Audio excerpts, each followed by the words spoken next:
If I had to name the biggest mistake I typically see students make with their practice tests, it's not including an experimental section along with the other four.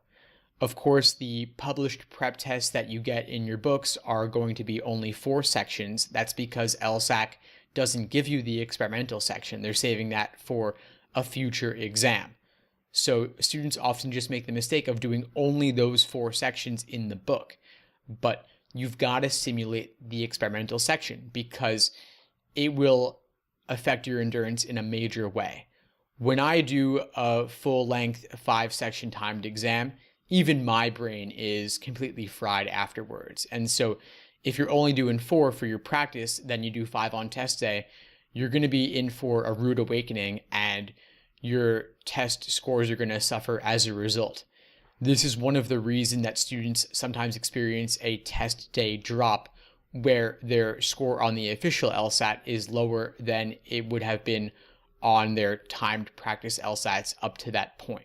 So what you can do to simulate for this is you take a full-length timed exam. Let's say that you're doing exam 85. You can take exam number 81, divide that into 4 parts, and then take each one of those parts and insert it into exams 82, 83, 84, and 85. And then later, you can take your results from exam 81 and tally them separately so you could see what your results might have been on that had you taken it as an individual full-length timed exam. So that's one of the biggest mistakes students make, not including an experimental section in their full-length timed exams, simulating the 5-section experience.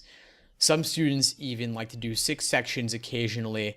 They'll do 3 sections, take a break, then do 3 more. I've heard some crazy people talk about doing 4 sections, break 4.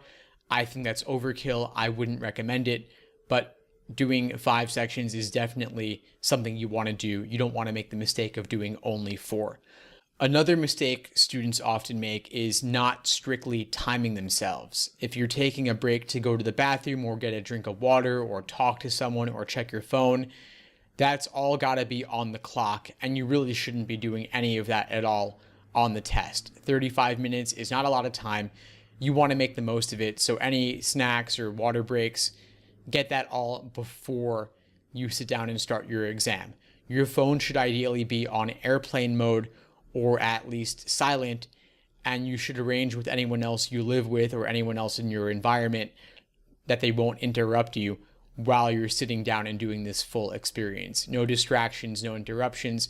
Try to stay focused on the exam itself.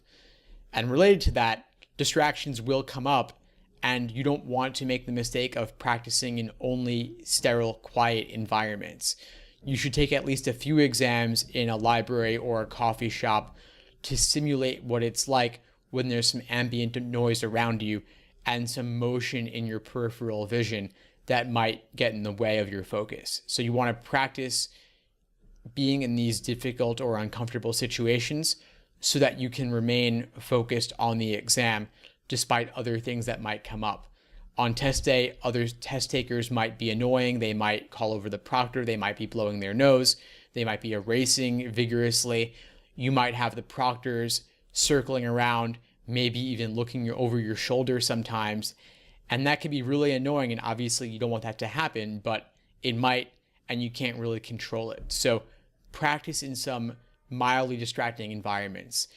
There are a lot of great apps and YouTube videos that simulate test day. They'll time you, and they might even include some mild distractions, but there's nothing like getting out there and experiencing it for real. So definitely try to get out there and do that for at least a couple of practice tests before you take the real thing.